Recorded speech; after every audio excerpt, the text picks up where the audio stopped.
We, of course, are down to the Final Four in college football, and we got four mega programs going at it. Can't wait for Thursday and Friday night.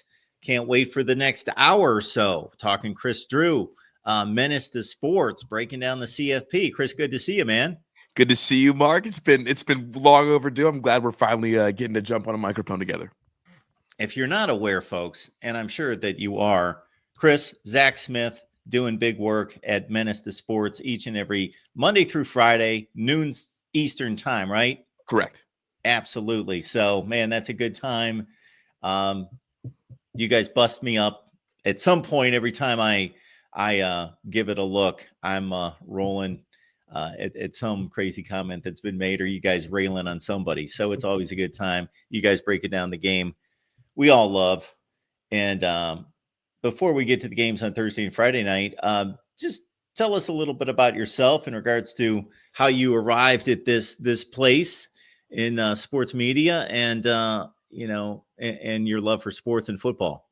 So this, Mark, is my 7th year in media. I started in media as a 21-year-old at my local radio station, and it's funny because I always loved sports, and thought I was a pretty funny guy. And I threw out my back doing some other work, and I was at physical therapy, and my physical therapist was also in charge of the program director's daughter. And so she saw me from across the PT center and gave her card to my physical therapist, and we ended up connecting. And so I got hired right out of college part-time. And then I went on to carve out a pretty decent following in the Akron area. Did a couple high school football shows. Did a Drew's Views show that was a lot about college football and some pro sports as well. And then I ended up becoming a program director, and things kind of just snowballed from there. And along the way, I met Zach in 2019, and then we reconnected about a year and a half later, and he asked, what I would do if I was in charge of a platform, and I laid out a plan, and it kind of became, well, let's do it together. And so during my lunch break at work, I was going and recording with Zach, and I was keeping it a secret. And then I started making more money on my lunch break than I was during my full day. So it was time for me to go join Zach full time, and I guess the rest is history. And I love the name Menace to Sports. And every time I see a catchy name like that, I think, oh, Mark, you just didn't have it in you. As you can tell, we're Ohio State Buckeyes live, Michigan Wolverines live, Oklahoma State. It took me a lot of brainstorming to come up with that concept. But yeah. Menace to Sports, that's a good name. Did you have anything to do with that? No, I didn't. So by the time I met Zach and went over to his house, so we watched the 2019 Michigan State Ohio State game together. That was the first time that we had met in person, and by then he'd already had it. But it was more about kind of the under the hood college football. And when I was joining with Zach a little bit later, it was more about like covering the sport in a more modern sense. So we already had the name by then, which is good because I'm not great at names either, Mark. So I was glad the name was already there, and I could just focus my attention into, building a daily show covering mostly the Big Ten. I am good at numbers, and I do believe Michigan State, Ohio State 2019, 34-10, I believe. That score comes to mind. So we'll have to check that and see if I'm right. I mean, that sounds right to me. That's really impressive. I can tell you what uniforms everybody was wearing. Are you a uniform guy? I think that's just one of the weird memory things that I always remember to help place myself. Oh, okay. So you can see the uniforms. Yeah. But you're not like an Oregon, like No. my son, he's got a little fashion bug in him. So he locks in on uniforms, and that's a bad uniform. That's a cool helmet. That's a, I do that. I guess I do love fashion, but I can just tell you what the uniforms were because it was the blackout game. Oh, okay. Yeah, because it was that Halloween weekend. So it's fascinating enough. It was me. This is for the deep cut Ohio State fans. It was me, Johnny Bullitt, and Kyle Lamb. Those are a couple other podcasters, and one went on to work in politics, and then the other one still has the Unscripted Ohio show. So it was a good time. It was a good time and a good game, and I every chance that I got to see Justin Fields play, I took it super serious because I knew early on how special he was in terms of like my eyes for the kind of quarterback I want. And additionally, like, I wanted him out of high school, and I was ready to root for him at Penn State because he initially committed there. Because I did love the kid. I love everything about the kid. So, yeah. So I was like, I just sat there and watched the game in silence. Looked at Zach's studio afterwards, and we had a little friendship from then on. And now obviously we're doing the show together. Nice. So you were probably going crazy with these knuckleheads that were bemoaning Justin Fields, what I believe was like a 4 for 15 spring game. Like, people were like, "Oh, this guy sucks. Get him out of here."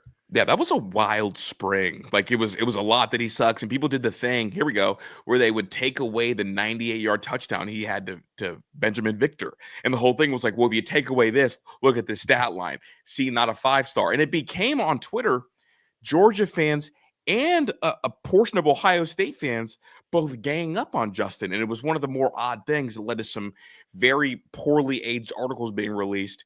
Because then the following year, like, Georgia had to trot out Jake Fromm. And we saw how that whole thing ended. And Ohio State with Justin Fields, I contend, had, the most complete regular season out of any team in the country. Yeah, tough schedule for the Buckeyes in 19, and they played extremely well.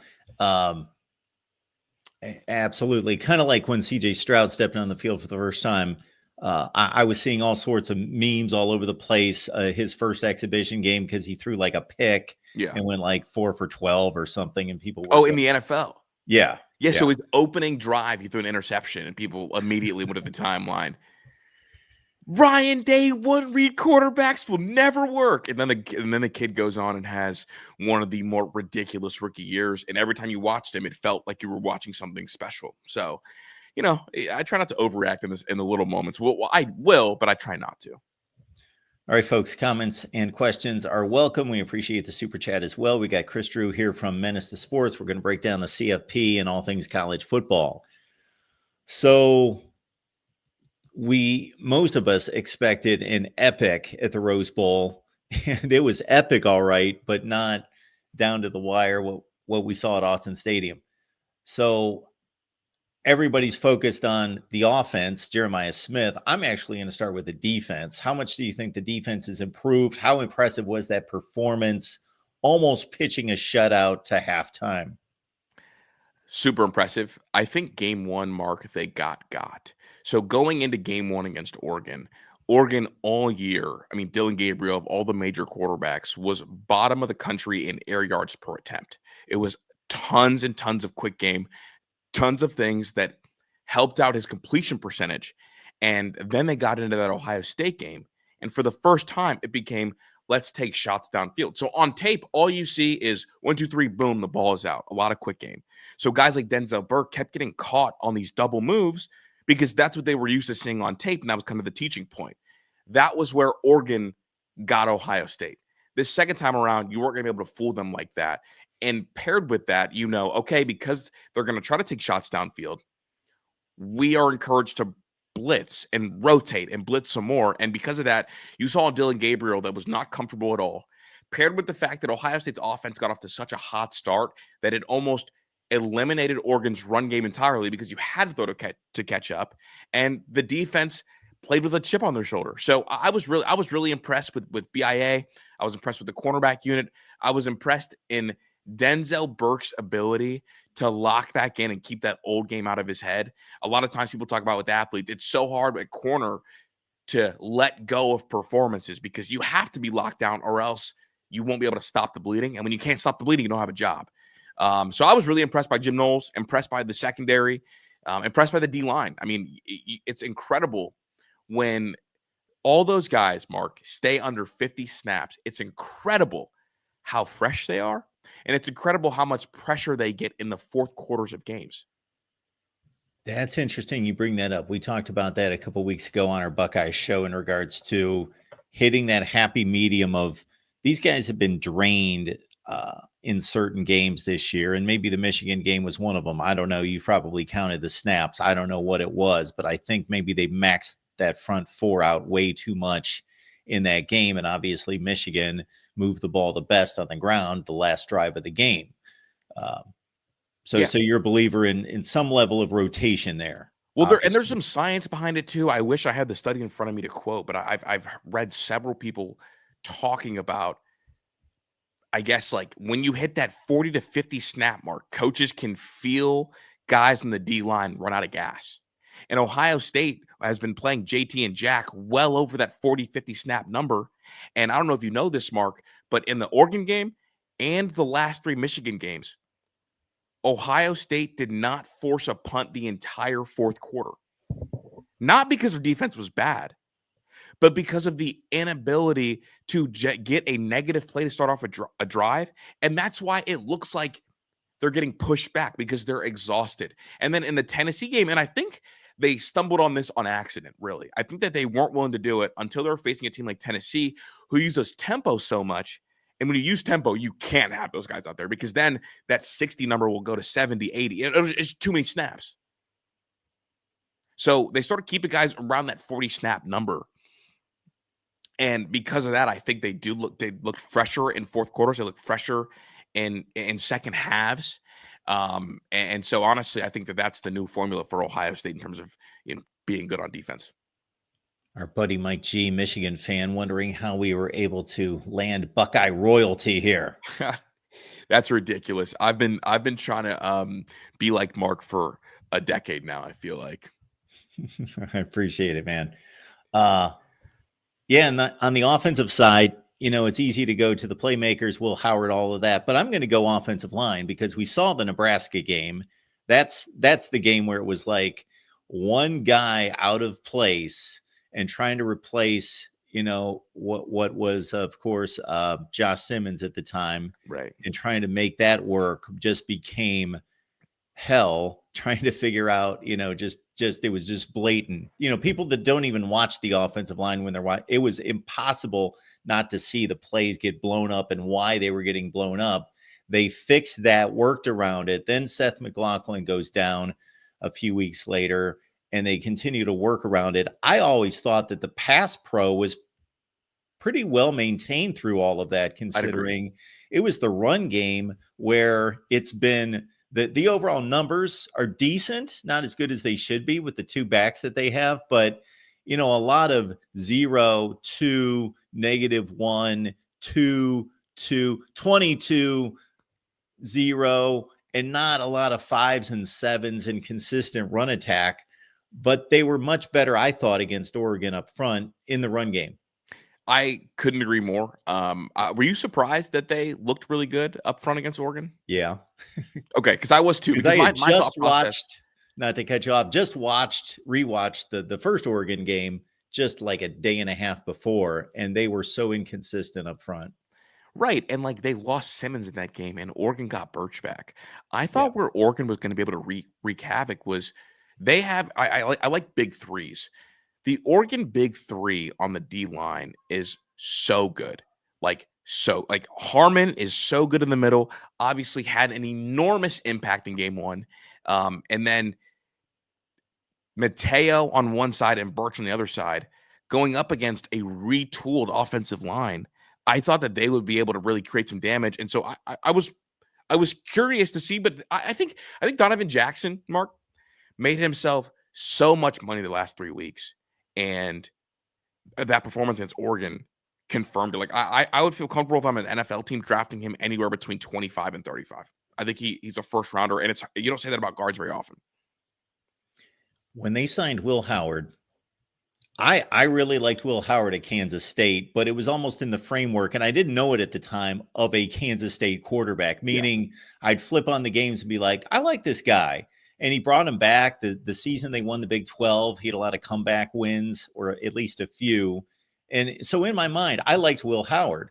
Then once he signed with Ohio State, I was okay with it. And then I started to look into the film a little bit more, look at the numbers, look at some of the real, like he had a clunker against Oklahoma State his last year, I think like a 42%, 3 interception game. And I thought, I always liked Will Howard, but not as an Ohio State quarterback.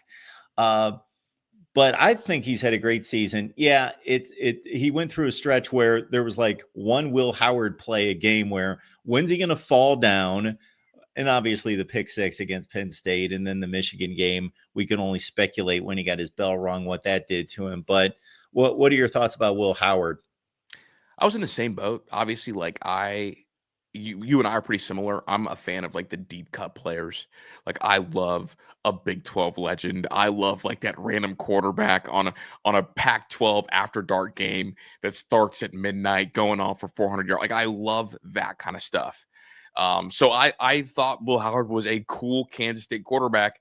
I had my concerns about the leap up to the next level. And I had him early. Honestly, I had him up until the Oregon game, and then they started to creep back in for the Penn State and the Michigan game. But right now, the version of Will Howard we're getting, the version that's not concerned about making mistakes and just kind of letting him, and just the one that's cutting it loose, I like that version. But no, Will Howard. My general rule is for Ryan Day, it's like if you're not good enough to go to the NFL for 3 years, like I'm gonna look at you a little bit sideways because it is Ohio State and like you're the quarterback whisperer, you're the quarterback guy. So I think I had some similar concerns that you had, and also like he's not a guy with a huge arm for as big as he is. And so I wondered if this was Ryan Day acknowledging, okay, maybe I have to alter my offense for the sake of having a more college-friendly quarterback. And that's what I think Will Howard was. So while Will Howard was mostly playing great, but having a few gaffes here and there, Kyle McCord was obviously putting up, video game type numbers with Syracuse. I think he set the all-time ACC passing record. He did in a conference full of greats. You're a historian like me. In a conference full of great quarterbacks. The trivia night question. The year is 2029. We're at trivia night at the sports bar, and the question pops up. Who's the all-time leading passer in ACC history? You're going to see, in a single season, you're going to see Deshaun Watson's name said. You're going to see Lamar Jackson's name, Trevor Lawrence's name, Donovan McNabb's name. Oh, well, that was the Big East, but all their names. Sure. Kyle McCord is the right answer.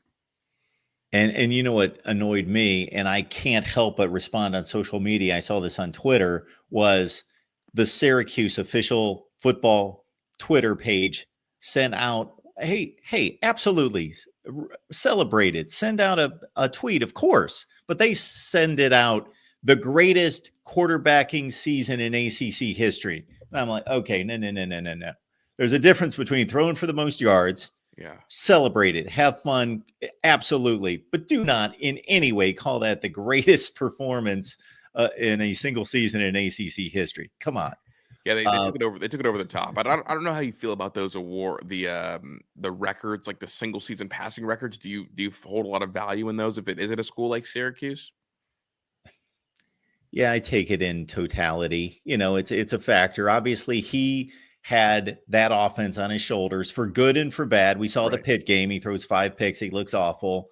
But he was in that situation where it was all on him and the receivers. It reminded me a lot of Sam Hartman's stay at Wake Forest, where it's basically him and 3 receivers, and they got nothing else, and that's what they're going with, and they live or die by it. What I was getting around to there, Kris, was during the Will Howard back half of the season, was there any time as this Kyle McCord thing was going on and people were starting to, look at Kyle McCord, look what he's doing. He just threw for 380 on Saturday. Did any of you just kind of flinch a little bit? No. Okay. I didn't. And it's not because I ever doubted like Kyle McCord's ability as a passer. Like I think he's a big time passer. I really think there was a bigger issue in terms of how he received Ryan Day's coaching. And the biggest issue I had with Kyle McCord was his mental makeup. So I never had those thoughts. And additionally, like with Kyle McCord being a statue and me blaming him for that Michigan loss, I was not going to let myself go there. I wasn't going to let myself go there. Okay, Kris Drew here from Menace to Sports. It's Monday through Friday right here on YouTube and your favorite audio platform, Monday through Friday, noon Eastern time, of course, with Zach Smith. Leave those comments and questions if you would like to support the show. Otherwise, Kris and I can certainly talk. So we don't need your comments and questions. But if you want to bring them, that's up to you. All right. So now we got a matchup against Texas, which after hitting Arizona State with like bam, bam, bam, touchdown first drive, and we were off to the races, and I certainly picked Texas to cover. I thought, okay, we're good to go, punt return and all that. Man, I charted from about late first quarter to like sometime in the fourth quarter, like 42 minutes of game time of nothing. Couldn't run the ball against Arizona State. And I just thought Arizona State, if we didn't have the uniforms and the colors, they look like the better team. What are your concerns about Texas? What do you think they bring to the table? Obviously, it's a brand new ball game, though. We can't necessarily look at the last game as being what these teams are in total. That game was so unique, Mark. That's like when you watch a movie and the first scene is a crazy action scene that lasts 5 minutes, and then the whole middle part of the movie is them talking about the next heist they're going to pull off, and the last 5 minutes of the movie are the second heist. Like it was one of those things, Mark, where I was watching the game at my house, downstairs, and Texas goes up 17-0. And I immediately then start to clean my house. Let me take the trash out, come back, score still 17-0. Let me go check on my little brother. Like, let me go do things that need done around the house. And I kept coming back, and Texas was like stuck on 17. And it wasn't until late. I'm like, on the rewatch, I want to know what happened in the middle, because I thought this game was going to be an absolute boat racing, and it wasn't. And the wild stat was like Arizona State took, I think, 7 trips to the red zone in regulation. Like they kept getting down there on Texas, and that's when you saw the Texas defense start to wear down, because they were out there for so often. And then on the rewatch, I saw Texas on the script looked really, really good. But then it almost looked like they expected Arizona State to lay down, and Arizona State did not. And then Texas didn't try to flip the switch back on, but it took them like 2 or 3 tries. Like it's like starting a lawnmower, Mark. You're pulling that third try, then you get it going. But Arizona State really, really gave them some fits on defense, and I want to give them a ton of flowers. Yeah. So, what concerns you here in this? As an Ohio State fan, what concerns me about Texas? Yeah. So Texas, I said this about 2 or 3 days ago. They have the potential, because they're so talented and have NFL guys all over the place. They have potential to put it all together. And if they put it all together for a full game, they are legit in contention for best team in the country. Similarly, like Ohio State. We saw Ohio State look really bad against Nebraska. We saw them look really bad against Michigan. But then when they put it all together, when every unit is hitting, they look like a dominant force.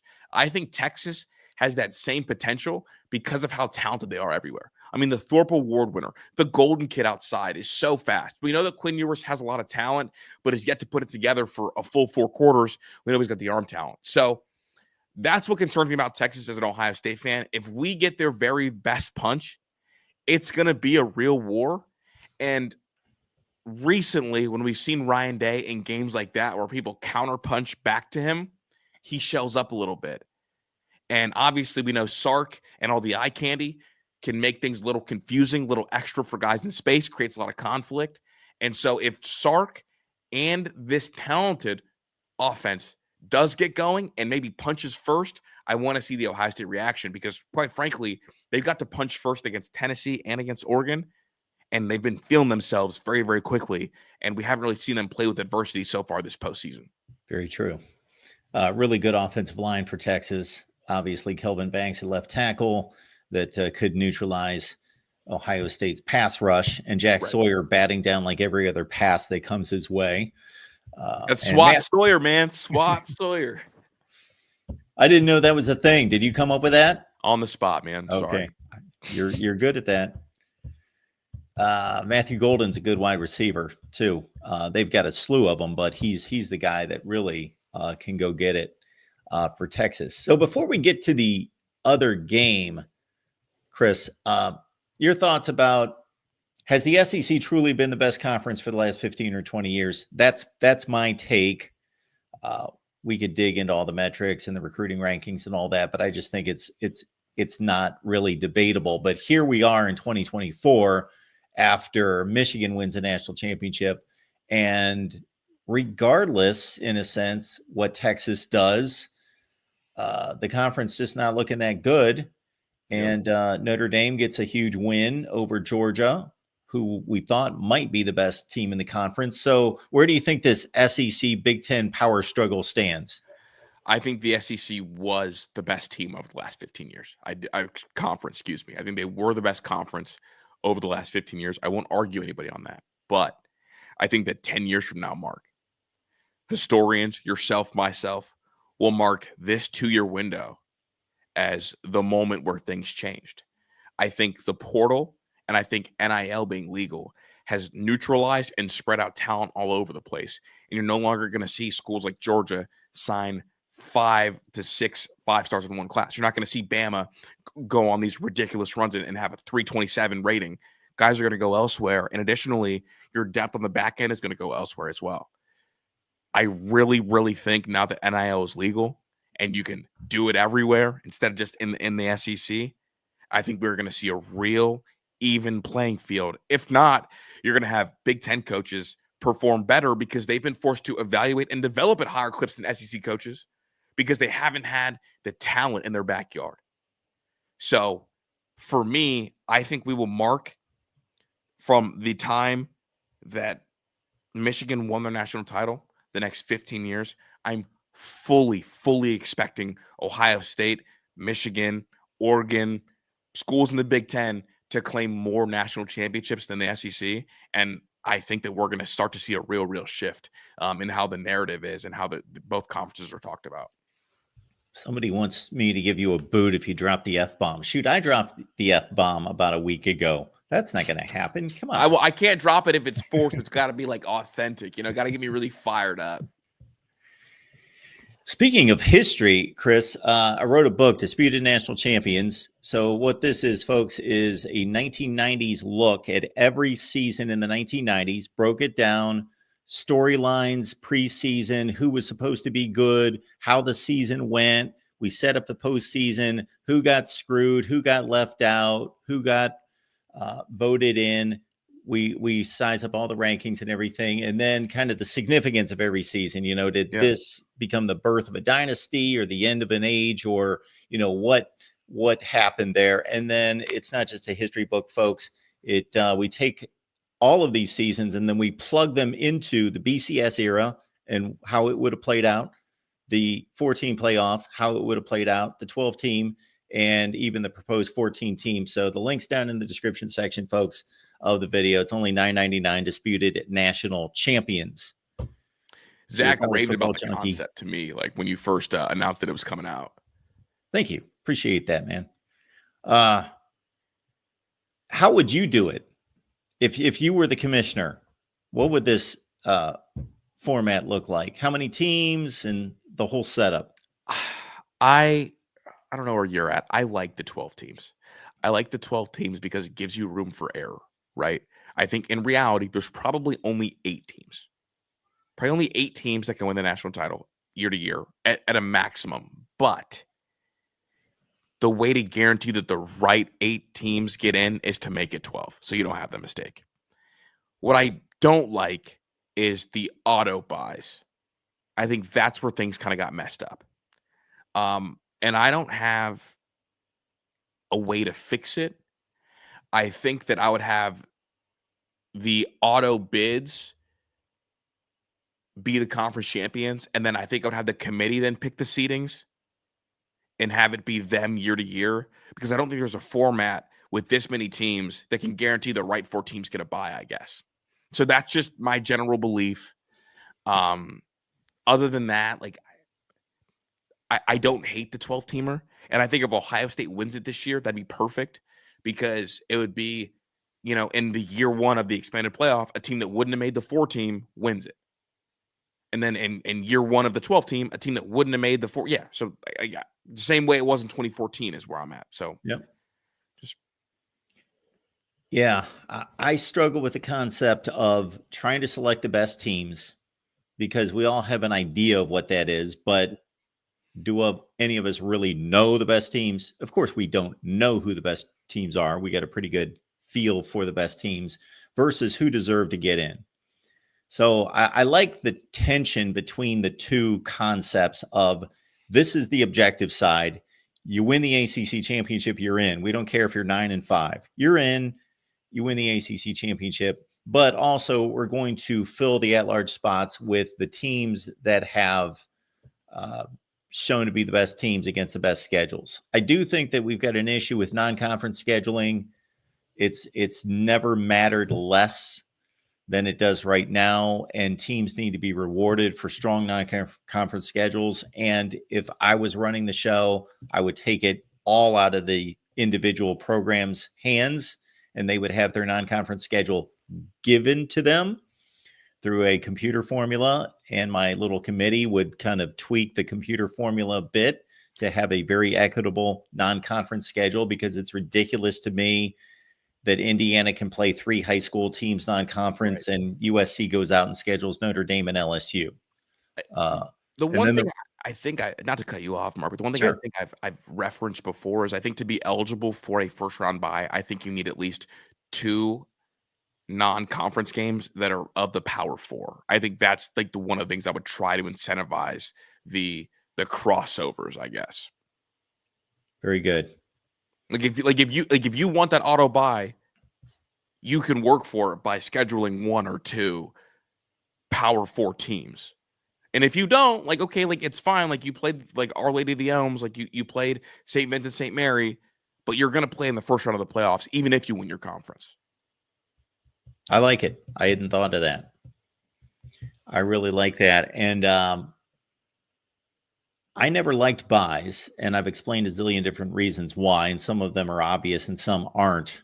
The obvious ones are you're giving a huge advantage to teams that didn't necessarily earn it. It's not the NFL where you can objectively say the Kansas City Chiefs had a better year at 14-3 than the Baltimore Ravens at 11-6 because their schedules are so close and they had a better season. Therefore, we're going to give them a bye, as opposed to trying to measure these teams that have nothing to do with one another and their schedules are not even close.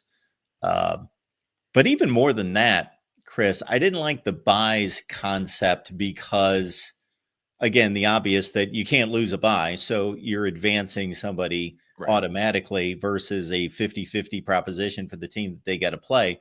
But if you're the team that received the bye, you get to sit back and scout the other 2 for 3 weeks, split your staff however you want, and Oregon can sit there and scout Ohio State and Tennessee. Now, a lot of people thought that the results of these bye teams, the first 4 that all lost, was a result of, well, I've heard people say, well, they were rusty. So that shows that you need to be in a rhythm to play football. And I'm not saying that you don't. That is a valid argument.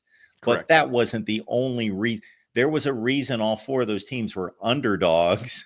So it's not like Ohio State, Oregon, Georgia, and Notre Dame were the 4 top seeds and they all lost and we're all scratching our heads like, how did that happen? Like Vegas saw it coming. Yeah. Boise State, Arizona State, etc. So I think it's a combination of the 2, but I like the incentive laden plan there. Nice. Yeah, I think, well, if you have 12 teams, I have no issue with the buys as long as I feel like those who got the buys earned and deserved it.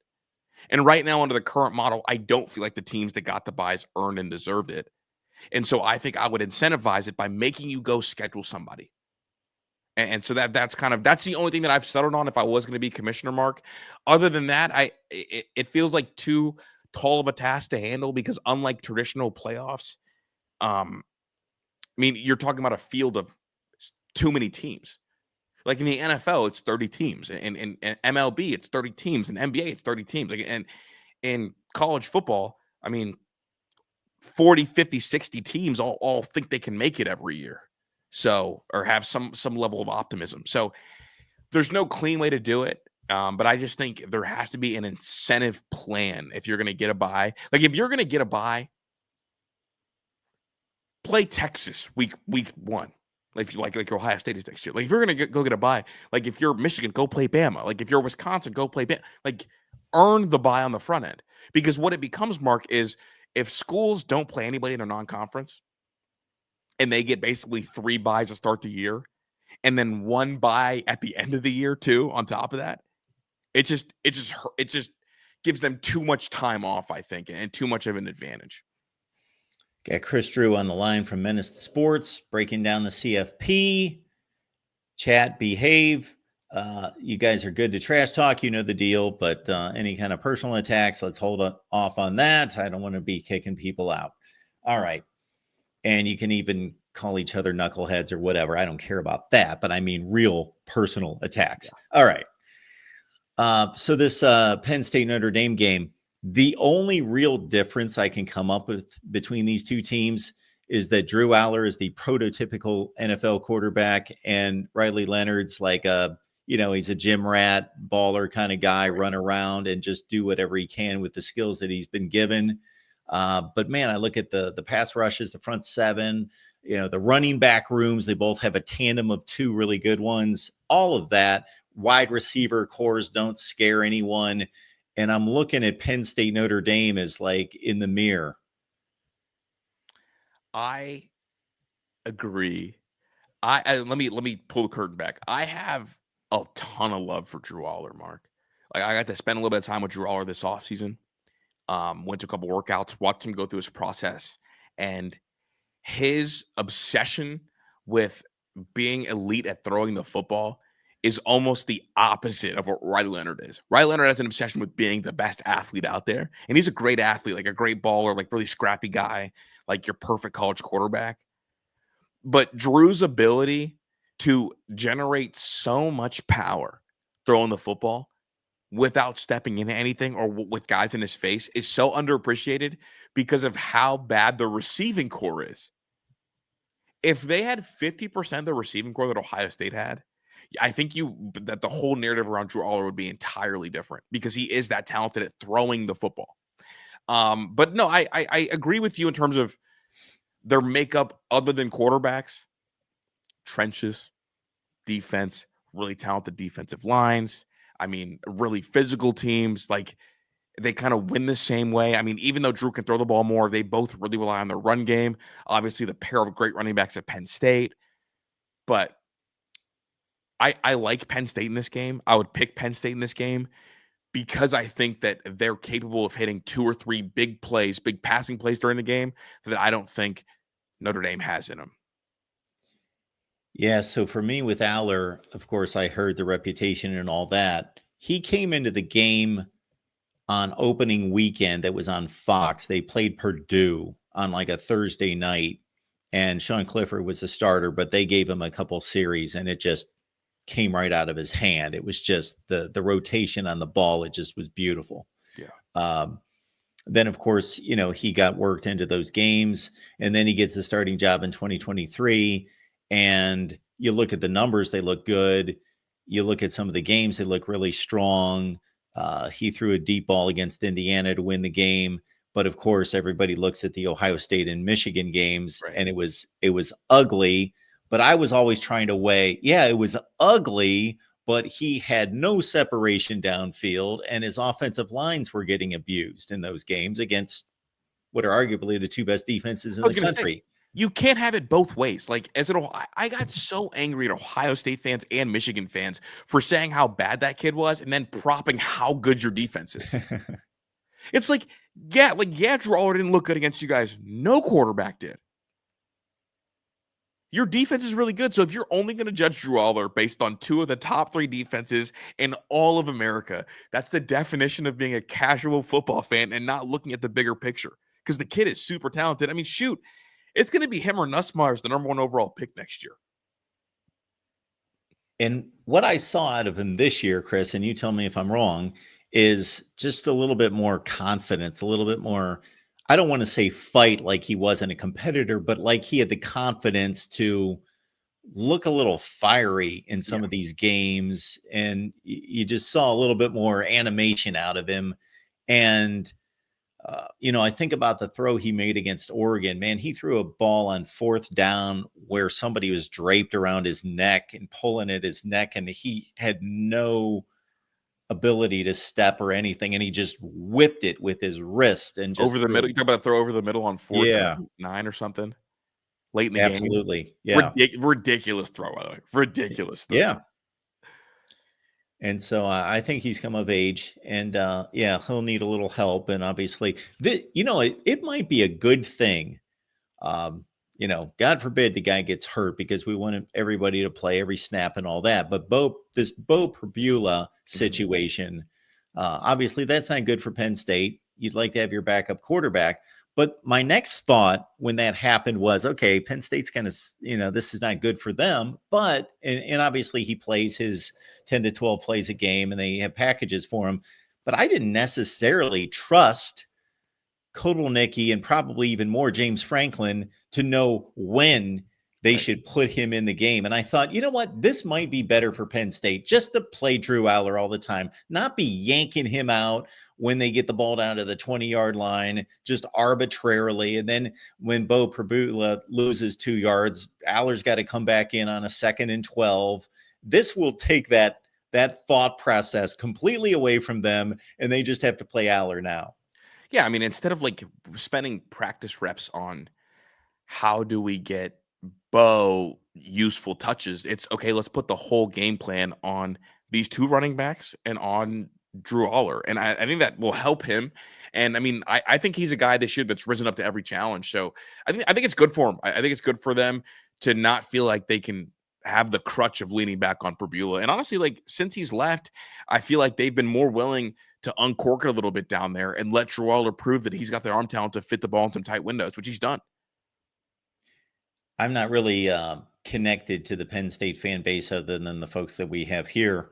But I got to think that Tyler Warren's got some kind of cult following. He just seems like that kind of dude. He does. I said something about Fannin being the most impressive tight end in the country, and they were quick to correct me or attempt to correct me. Absolutely. So he'll get a few throws maybe against Notre Dame too, and all of that. What do you think of Marcus Freeman? I love Freeman. I love a coach that can learn from his mistakes. I think that Marcus Freeman, the first 2 years, made several mistakes. There were several games where he went and got outcoached. I mean, shoot, against NIU this year, he got outcoached. I can, without a doubt, say in that Georgia game, he outcoached Kirby, brought intensity. It feels like his players play really hard for him. And I love the fact that he himself takes such pride in having an elite special teams unit, because that's what it's been. An elite special teams unit, and they blocked several punts this year. And obviously we saw the kick return for a touchdown. I love that from him. And then the 4th down call he had where they mass subbed and threw Kirby for a loop, like moments like that where he's got a chance to like out coach somebody. He's taking those. And I was really impressed with them. 2 years ago, I would have said, I don't want Marcus Freeman to ever get a shot to be the Ohio State head coach. Now I'm saying in the next 3 years, if he continues this trajectory and Ryan Day opts to go to the NFL, like I would absolutely want to interview him first or second. Where have you been on the Ryan Day? It runs all the way from, like, I've got friends. I watched the Tennessee game with some friends. I'm down here in Florida and just moved close to some friends, and we hung out and watched the Tennessee game. And I didn't realize how pro Ryan Day they were. Like they just had no issue with anything. Like, this is before the game started. They were like, just couldn't believe the criticism. Like, and I'm like, wow, I thought I was level-headed. Like, you people are like, I'm at least pissed off that, okay, there's a few things wrong here. But I certainly didn't think he should be fired. But I also stated, hey, if they lose to Tennessee or maybe even a 2nd round game and he gets fired, I'm not going to lose 1 second of sleep over it. So I'm okay either way. I was really angry after the Michigan game. I'm still angry about that game because I know how talented this Ohio State team is, and I think that he's the reason they got held back. And if he would have gotten fired, Mark, I wouldn't have said 2 words. I wouldn't have criticized it for being the wrong thing. I think that it wouldn't have been the wrong thing. Because at Ohio State, within the ethos, you just have to beat Michigan, and when you don't, you're going to draw comparisons to Cooper. And that's what was going on. Now he's on this run and got a chance to make everything right, or almost everything right, 99% of things right, by winning a natty. And I want to ask you, and this is something that I've been sitting with for a long time and talking with a couple of friends about, and I actually couldn't wait. When you connected, I was like, I can't wait to ask him this. How many national titles do you think Cooper wins if there's a 4-team or a 12-team playoff? I love throwing this stat out there. Let me start with this, and then we'll get to Cooper. Just to outline Ohio State's consistent dominance. We'll throw out the Luke Fickell year. I know it counts. I'm not saying it doesn't count. Anytime I say that, people go crazy and, oh, you're trying to cherry pick here. It counts. They went 6-7. I get it, but they didn't have a permanent head coach. Okay. The last time Ohio State would have missed a 12-team playoff was 2004. Yeah. So just think about it. Like, this is automatic practically. Okay. Cooper, obviously, man, you're taking me back to my heyday here. This is when, I couldn't sleep after Ohio State lost games. And we're talking about losing to Michigan when they went 4-6-1. That still like broke my heart and like ruined my week and all that. But obviously you got it rolling in 93. They would have made a 12 team. That would have been their first in 93. And then they pretty much would have made it through. 94 would have been touch and go with a 9-3 regular season. But yeah, of course, the 95, 96 teams were amazing. I think 98 was their best team. I hated what he did with Stanley Jackson and Joe Germain and yanking them back and forth. Like when I heard they got back from the Sugar Bowl, and I had a few inside sources that were like, yeah, they didn't even know when they were coming in and out of the game. It was like just completely just random, like all of a sudden, like in the middle of a drive. No, we'll go this direction. Yeah, I think the 1998 team was the best team in the country. So I think 1998 wins a 12 team or an 8-team playoff. Yeah, they win a national championship just because Tennessee was the luckiest team of the decade that year, and Ohio State was the best team. And I also think 1996 wins a title.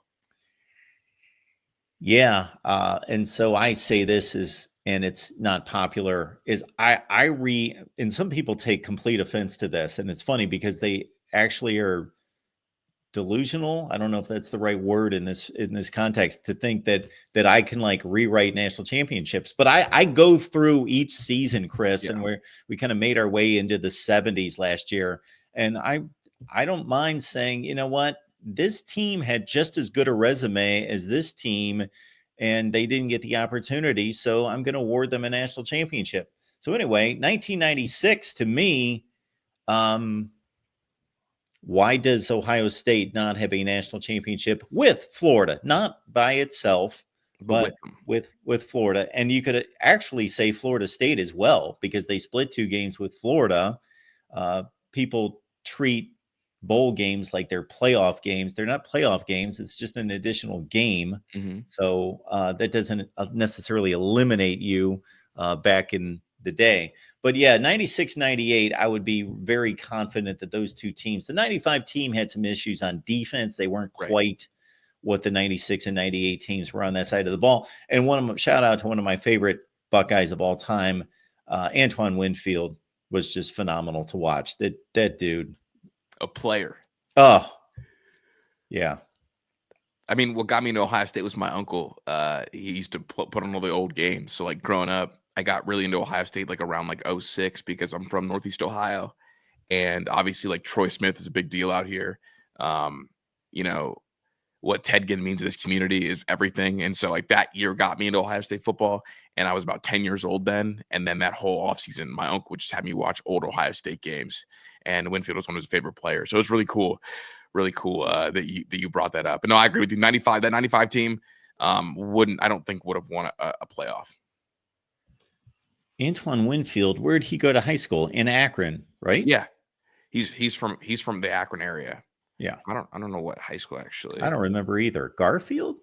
I think it was Garfield, but I confuse Garfield and Kenmore sometimes. But I'm pretty sure it was Garfield. Garfield produced some players. Yeah, Garfield High School in Akron, Ohio. Good job.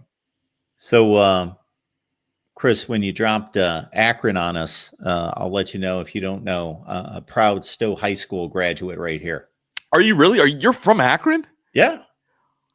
What? Where are you at now? Are you still in the Akron area or no? No, I'm in Florida. Okay. Oh, you're too good. So I'll tell you, on the other side of this, I have a window, and on the other side of that window is 6 inches of snow. Yeah. Here we go. This is for the Akron deep cut. I live a minute away from Stan Hewitt. Oh, okay. Of course. Here's my quick story. Kent State, Stowe High School, Kent State. Then I was I worked at Ashland, very good. Ohio, WNCO.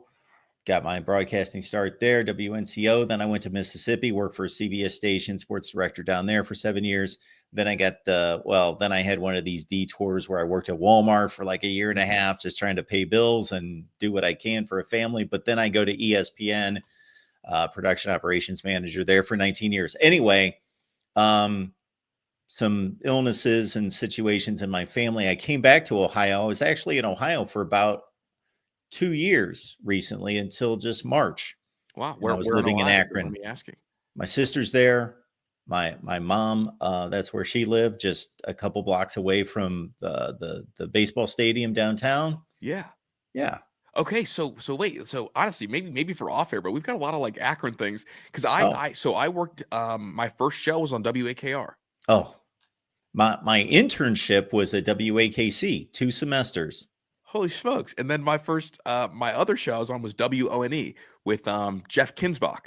Oh, I remember that name. I don't know that I've never met him, but so he was on Jeff and Flash. It was a classic rock show. Yeah. And so he's the one that discovered me, brought me into radio, and had me be his understudy for all that time before getting it going. But yeah, no, I'm going into WAKR tomorrow morning. Oh wow, 1590. Yeah, 1590. They've since got an FM signal too. Oh, okay. Yeah. Because when you said Akron radio, I'm meant to get back into it, but I moved on to the football, and I thought about 2 seconds later, I'm like, why didn't I ask him what Akron radio station? Dude, WAKR with Ray Horner, man. Like that's like my hero. Yeah, see, I don't know that name. So he just does the morning show there, and then I don't know, like it's like WQMX is the country station, and then I was the APD over there at 107.3 that used to be the Wave, and now they do alternative music. I helped flip them, okay. And it was Kris in the mornings for a little while. So I'll probably stop by and say hi to them tomorrow as well. So you got to understand, I moved away from Northeast Ohio in 94. Okay. I got my job in Ashland in 91. Then I moved in 94. So other than that 2 years helping out my family, moving back to Akron, I've been in Mississippi and Connecticut. Right. Yeah. No, really cool though. I'm glad you know WAKR. That's awesome. 1590, dude. Yeah. That jingle in my head all the time, dude. 1590. Oh yeah. That's the station in Akron. I know others have popped up, like you say, 97.5, the one, classic rock and so forth. But in terms of like, especially old school, like my grandma listening to WAKR. Right. So my end goal, my dream, Mark, and this is part of why I go in still, is that as soon as Ray Horner retires, I'm just trying to position myself to be the next morning show guy on WAKR and bring them into like the current media age. So that is because that it was top secret. I've never said it on air, but that's my my end goal is to be that and be in the city and continue to be a community figure. So you found a safe place here, Kris. You can spill out all your goals, all your dreams, all your aspirations right here. That's the big one. As soon as Ray Horner decides to hang it up, that's the job that'll make me shut it down. I take it you're a music guy. Yeah. Oh yeah. Music guy in the sense of like I studied the music. Of course, I had to study charts and like get really familiar with that. Very cool. All right, man. Let's read this super chat. We appreciate Kris. Thank you for that. A combo I didn't know I needed. Love both your work. Thank you, Kris. That's Kris. That's my homie from Cleveland. Okay, very cool. Mm-hmm. Well, Kris, Drew, appreciate you being here, man. You will have to make it back sometime soon. Absolutely. Well, now we're locked in. This is like a blood oath, Mark. Now you can never get rid of me. That's okay with me. That is fine with me because I got so many off season. I know we still want to watch football, 3 more games, but I kind of get revved up in a sense in the off season because I can kind of dive into all these breakdowns of Big Ten against the SEC and all this other stuff. And one last thing, because we were making the coaching rounds in the semifinals.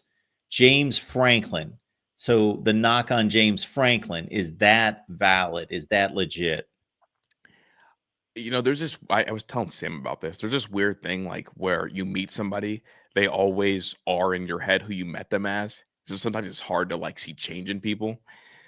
James Franklin, the person we met him as, was someone who would lose 2 games a year always, and then an extra game or two to people he had no business losing to. He had always James Franklin a game. It was like Clemsoning when Dabo was doing it, and it took Dabo winning national titles to get rid of that. James Franklin is not it's not an A+ program coach, but he's a B+ program coach, because now, Mark, they're not losing that one random game a year that's a bad loss. They're just losing the 2 they're supposed to lose still. Like, they've been 10-2 every year. So it's about them shattering the next ceiling. But we are remembering James Franklin as a guy that's going to James Franklin a game every season and lose one every season. And he's not that anymore. So I think he is growing, maybe at a slow pace, but he's no longer dropping the bad game. Now, do I trust all of his coaching decisions? No. But he's definitely improving as a coach, and he's not the guy who we met him as. Did you notice what just happened? That was a beautiful soliloquy, by the way. But our thank you. Yeah, the color changed. We got too many shows and too many people doing stuff at the same time on this Voice of College Football. So, like, we got the Texas show and the Michigan show and all the stuff going on at the same time, and people are changing my colors out of nowhere. No, it's a great point. It's a great point about James Franklin. I'll throw this one at you. Didn't Penn State? I know they went 11-1, and he never went 11-1 before. It was typically 10-2 was their best seasons, but 11-1 this year. But basically, it was still the Penn State season of losing to the best team on the schedule. They lose the Big Ten championship game. They're not Oregon or Ohio State during the regular season, but they're a cut below, and they made the playoff because of a 12-team playoff. And then they run into, not their fault, SMU, Boise State. They take care of business. Is this now kind of the point of demarcation that they need to win this game to show they're not just the Penn State of the last 10 years? No, it is. If they don't win this game, then it's like, oh, those first 2 wins were fool's gold. That's what they'll be dealing with. They have to win this game. And this is where I think James Franklin can separate himself as a coach from Lane Kiffin. Because really, James Franklin was giving us Lane Kiffin seasons every year. So, I mean, if he wins this game, makes it to a national title game, it's like, oh, yeah, like this year wasn't fool's gold. He's getting better as a coach. And if you lose to Notre Dame, it's like, oh, that Boise State game and that SMU game, well, it's Boise State and SMU. So, like, does it really matter? Should those really be, like, on your jacket as 2 playoff wins? As soon as you mentioned Kiffin, like 3 other coaches came into my mind that are like lightning bolt coaches. Like people either love or hate them, but I'm going to save them. I'm going to save them for the next time you're on. It's off-season stuff, but I'll just let you know. Dabo, PJ Fleck, who else? Somebody else. Lincoln Riley, a few other guys. Yeah, I've got strong opinions on all 3 of those guys. I'm sure you do. You had strong opinions on everything, don't you? What don't you have a strong opinion on? I don't have a strong opinion on like pizza. Like I don't have a strong opinion on like pineapples on pizza. I thought you were going to say Rutgers. Is what it is. You know? Pineapples on pizza. No, thank you. Okay. None of that. All right, man. Kris, Drew, Menace to Sports. If anything else you got going on out there that you want people to know about, of course, we want people to follow you on X. So that should be the next X follow right there is Kris. Really, that's it. I just tweet my sports thoughts. I'm hopeful to get more into other sports, Mark. I'm a big baseball guy. So, really? I got spring training coming up. Yeah, huge. I played baseball growing up. So cool. I'm going to go to spring training, going to go watch some baseball. Wow. But other than that, I'm just every day at noon with Zach Smith. Yeah. Talking about all things football. I played baseball in high school. Oh, very good. That's where my career ended, but played in high school, but always loved baseball nerd, like the kid that knew everybody's stats and rosters, kind of just like college football, but baseball. And then I fell out of love with I still enjoy baseball. Like when the Tribe went on their run, I say the Tribe still. Anyway. Well, I'm a Yankees fan. So. Oh, you're a Yankees fan. Mm-hmm. actually, when they played the Yankees, I got back into it. Between my best friend and my son, they yanked me back into getting into the series with the Yankees, which obviously couldn't get past those three monsters in the middle of the lineup. That's what doomed. I was at game 4 and game 5. I went with my mom to game 4, and I went with Nice. one of my boys to game 5. My mom's a Yankees fan as well. Nice.